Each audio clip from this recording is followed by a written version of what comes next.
Welcome to the Growing People Podcast, where we take a 360-degree look at how people and organizations grow and develop. I'm John Losi, your guide as we explore personal and professional development.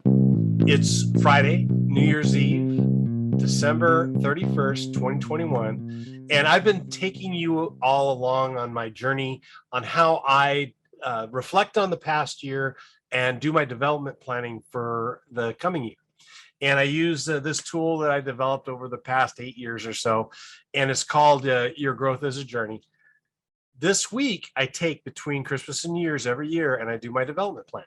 I start with a little bit of reflection and review and trying to glean lessons from the previous year. So we're in the middle of that. And if you've watched the previous videos, Monday, my family and I celebrated by going to the California Science Center.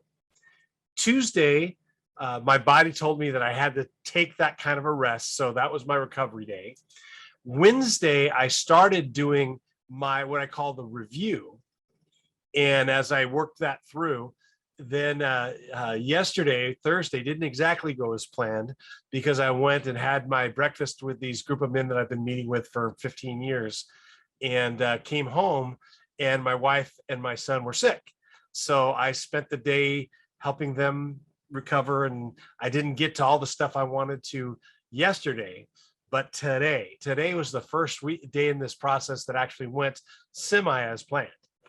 So this morning, I went down to one of my favorite local cafes, a place called Country Harvest, and I brought my journals and I brought my iPad and I brought all the stuff I needed so that I could go week by week at the entire 2021, comparing my journal and my calendar and reminding myself of everything that I worked on and that I did. And I put notes in my journal and I walk through every week. And that's just a great way to remind myself about the entire year, not just how it's ending.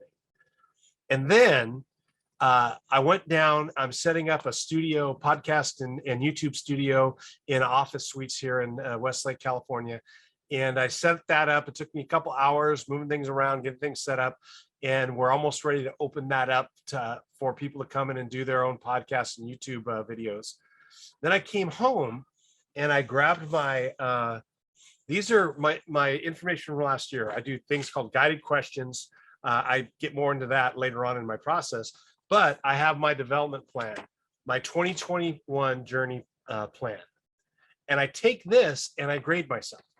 I give myself a 0 or a bomb, which if I didn't do anything on what I said I was going to do. If I started it, I have a little box. If I completed it, I give myself a check mark. And if I exceeded my own expectations that area, I give myself a star. So I spent a little bit of time looking at all my my goals for this year, what I wanted to do, and I create them in things called, it could be a task, a milestone, or a habit. And tasks are just what it sounds like. It needs to get done, more of like a project thing. A milestone is a checkpoint, something along the way. And then a habit is something you do daily or weekly. So I went through and I graded myself. And I gave myself points and I looked for an average. And so my average for my personal life, and this is broken down to lots of different areas, but I averaged a get started plus. That's a score, which means someplace between getting it done and getting it started. Over all of my tasks and milestones and habits in my personal life, I got a getting started plus, just a little bit over just getting everything started.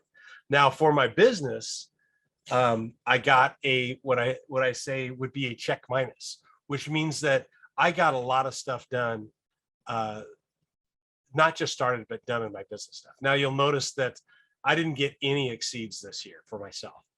And that tells me a little bit about my goal setting, that I set myself pretty high goals that it's hard for me to reach, which I think is about where I should be.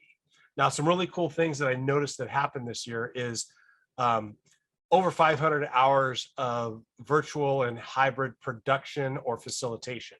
That's not me, because that doesn't count the meetings, but over 500 hours where I was either helping somebody produce something or facilitating it myself. So that's pretty big. I also noticed something interesting in that I was focused last year at the start of the year on getting a couple of really big clients. I ended up having a whole bunch of smaller projects, some with the same clients, some with different clients, but I ended up with a breadth of projects, which was really cool because I learned a whole bunch of stuff about a lot of different businesses and organizations and conferences. So this brought me up to speed as far as my review. Up next, what I'm going to do over the weekend is document, which means I'm going to take it all, look at all this kind of stuff and kind of hone in on the key lessons that I learned. And then I'm going to communicate out to you. And that's what I'm doing with these videos. I'm also going to take you along on my design journey where I'm going to create and design my next journey for 2022. So follow along, ask questions if you want, even give me your thoughts and ideas on what I'm doing too. So hopefully you'll catch this next video that's coming up as well.